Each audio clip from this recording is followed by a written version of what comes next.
Today, we're here to bring you the detailer's review of our 1973 Ford Bronco Ranger.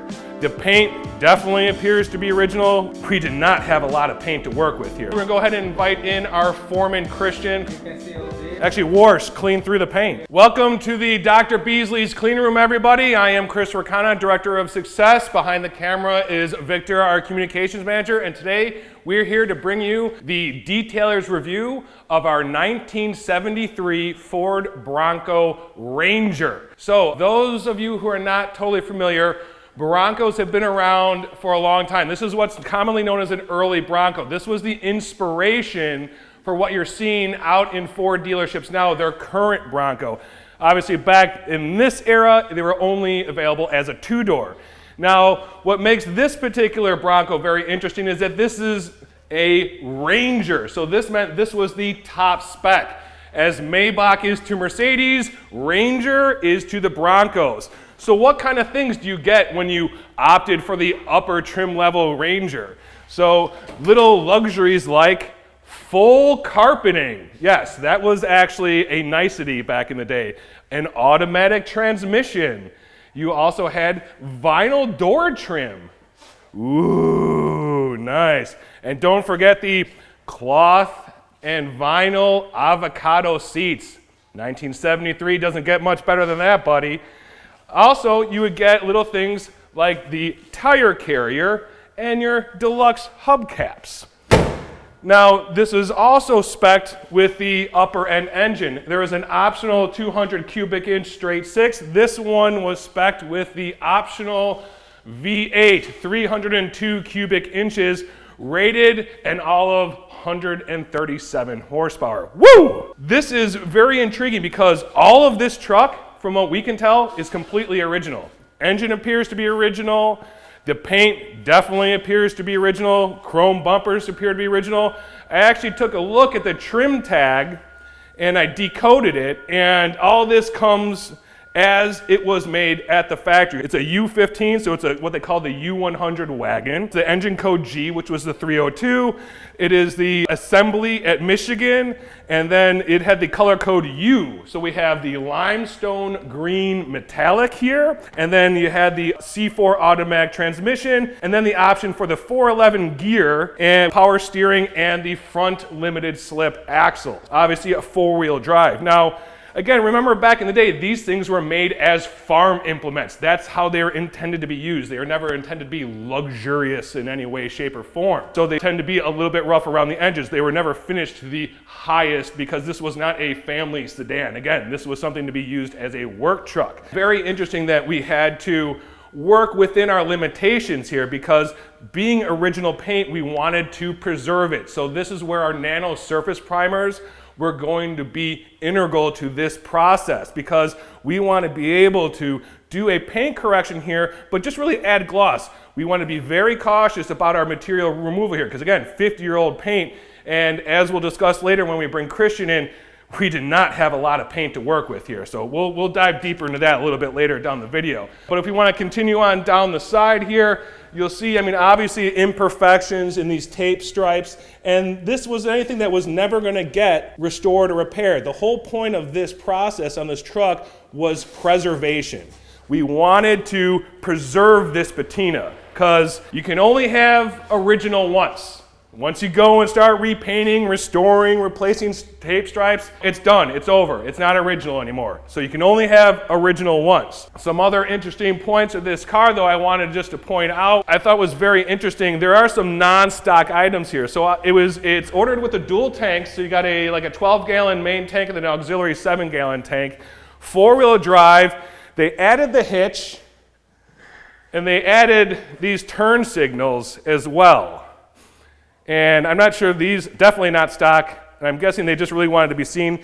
They also added these reflectors right here. The other thing that's not stock, if we come back into the driver's side, is they actually have a transmission temperature gauge, which is not stock. So my guess, this was someone's tow vehicle at one point. Like I said, this was something that was probably not used all that much, but just to haul around trailers or whatever it was around the farm and all that. But it's not totally utilitarian. There is one little thing I never noticed about these, but I thought was a very kind of unique design element and really much more dressy and much more design-oriented than I would expect from a 1973 Ford. But this little piece of acrylic, this little clear plastic here on our shift selector, I think that is a really, really unique, almost mid-century kind of design element right there. So I don't know, I just think that's a lot of fun right there. Super unique. I don't think I've ever really seen that on any other Ford or any other vehicles for that matter. But I thought that was a pretty unique feature. So at this point, what I'm going to do now is we're going to go ahead and invite in our foreman, Christyan. Christyan is our foreman at Simon's Detail. He and Jose were on this car, bringing it back to life. So we're going to bring in Christyan, and we're going to get the detailer's perspective. Hey, Christyan. Nice to see you again. Thanks so much for joining us. So we got our 1973 Bronco here. So, you had a couple days to spend on this vehicle. I mean, why don't you tell us about some of the things that you found that are unique and different about dealing with this preservation project? So the first thing, we make sure we want to take care of the sticker. As you can see, like really worn in here, so we didn't want to touch it. So we just avoid this part in here, but we're trying to get between the paint and the sticker. So it took us a lot of time, but as you can see, it looks great right now. Yeah, I mean, obviously the hood is going to get the most kind of abuse. You got the sun beating down on it, all the contaminants, plus the heat of the engine coming up. So that's why you're seeing this this decal on the hood is the most faded, has the most cracking, also the most fragile. So that is something that we pretty much just avoided altogether. Some other things we noticed about right on the tips of the fenders too, huh? Here you can see all this and this part, also this one. You can see the Actually, wars clean through the paint. yeah through there. You can see from here through there. Yeah, so we're seeing some base coat right there. Or not even base coat, this would be single stage, but we're seeing it down to that primer coat right there. And it's kind of funny if you actually, we take some paint measurement readings, we're not dealing with a lot of paint there, folks. So again, less than a mil. So you want to talk about the need for efficient paint correction. We were treading truly on thin ice with this one.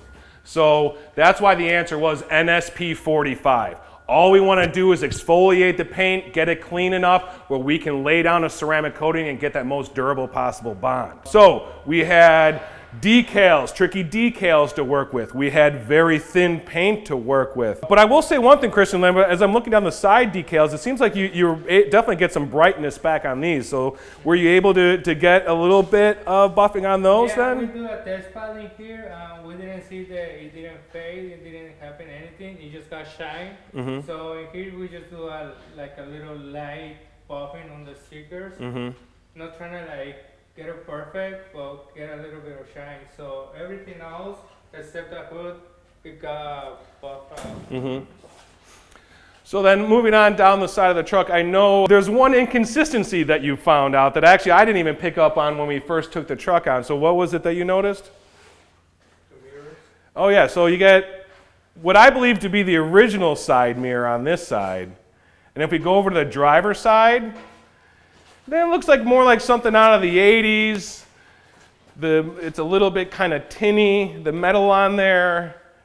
It's got the exposed hardware, so I think that might be a later mirror on that one. Maybe not, maybe not. You know, anyone who's the resident Bronco expert wants to let us know. Maybe this is how they made them back in the day, but to me, I would want the same mirrors on both sides. And then we can continue around. You know, this looks again to be original on the top, very nice, very well peppered, obviously from stone trips and whatnot coming down the front. But this looks to be, there's supposed to be, I believe, Wimbledon white, which is a color I know and love well because that's a traditional Shelby color. But how was this top to work on, Christyan? So, like I was telling you before, in this part we do 45. It came out pretty good. We do the same thing 45, but it gives us a hard time removing it. So we need to use the blue pad and 150, and it make it look good. Okay. So it was a little bit easier to remove, but it was a lot of contamination on the roof. Yeah, I mean, it's probably like the hood, just everything falls on top. And again, this was probably a truck that spent a great deal of time outdoors where everything just falling on it. So, but I mean, now we're talking baby butt smooth right now, folks. That's real nice up there. So coming around to the back, we had some challenges back here as well. I mean, obviously you got a lot of contours. We have the tire carrier to contend with as well. So it's one of those things that, let's see here. There we go. You got a lot of moving parts to go around. So how did we deal with the tailgate area? So we need to use a smaller the buffing. Oh, the little Pixie with the 3-inch pad. Yeah. Especially in here because it's like really tricky. This part, this in here, over here. So mostly all this part has to be with a mini one. Mm-hmm. So the Pixie, it was really good in this part.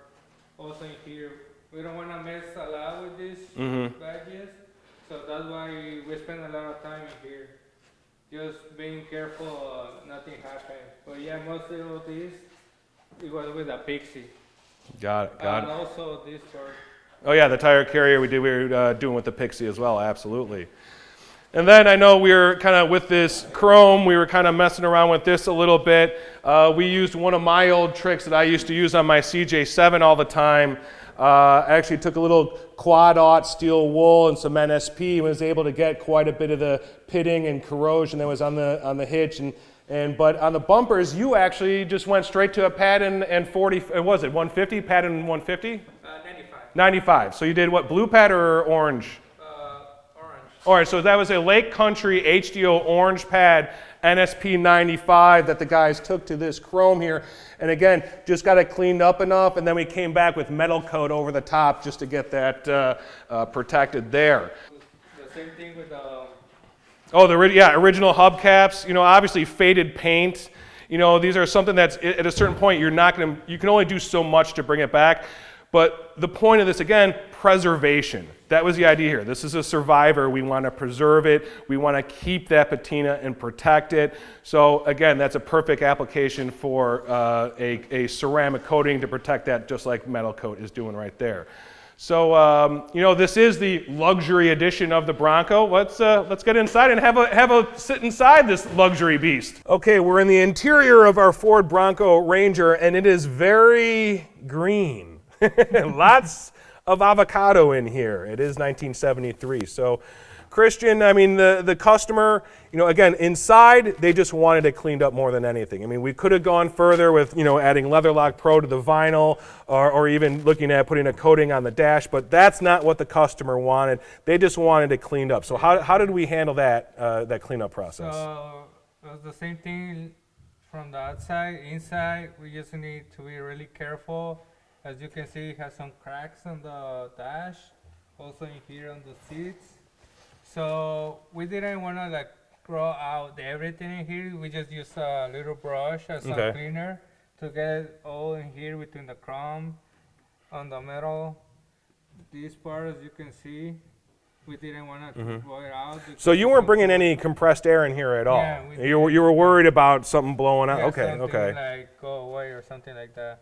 So we just trying to be careful also and touch everything before we trying to do a deep cleaning, because we didn't want to anything was loose and just pops off and all that. Yeah. Sure. In here we just trying to go really light on the... Yeah, it's got what I'm assuming is, it's hard. I'm guessing it's some sort of vinyl or some sort of plastic headliner in here.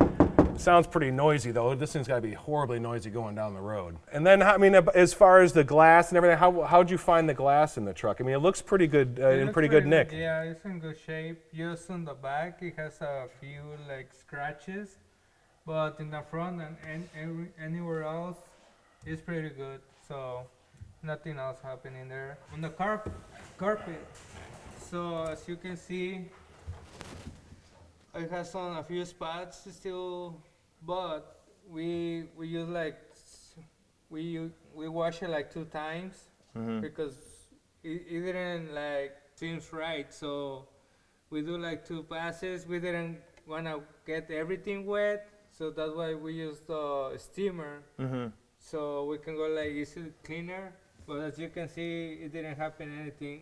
It was better than before, but we Yeah, I can mean, remove all the. after 50 years, there's only so much we could do. So I mean, so we prepped the surface, we did some chemical cleaning, we did the steam cleaning, but that's as far as we wanted to push it. Again, you know, if at a certain point, there's only so much you can do for 50-year-old carpeting, I guess. About the seats, we just used a light cleaner. We didn't want to use anything like really strong. But also it came out pretty good. You can see the color. It conserves the color. Also in the inside, as you can see. Yeah, I mean, look at, you got the, I mean, I don't know if they call that houndstooth, that pattern, but, you know, very typical of this era. And this is all stock back here, too. And this is I talking about when we were talking about the Ranger edition being the luxury edition. Full carpeting. That was not like a thing. That was an option back in the day. And all this vinyl with the fabric pen, that's all option. You know, this is all niceties and luxuries. SUVs back in the day, you're lucky if you got a back seat. And that was about it. So let's go back and take a peek in the tailgate and see what Christyan got us for us back there. So what are we looking at back here? So, as you can see, it has a few marks in there. I'm not sure if they use it something for work or something, but as you can see, it's like really bad shape in here. Yeah, and this is just something we're not going to bring in, you know, the sledgehammer. We're not going to go to our heavy hitter chemicals on this. Again, 50-year-old vinyl.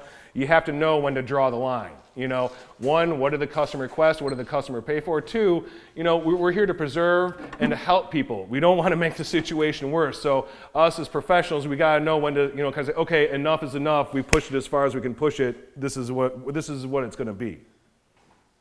And everything else it was fine.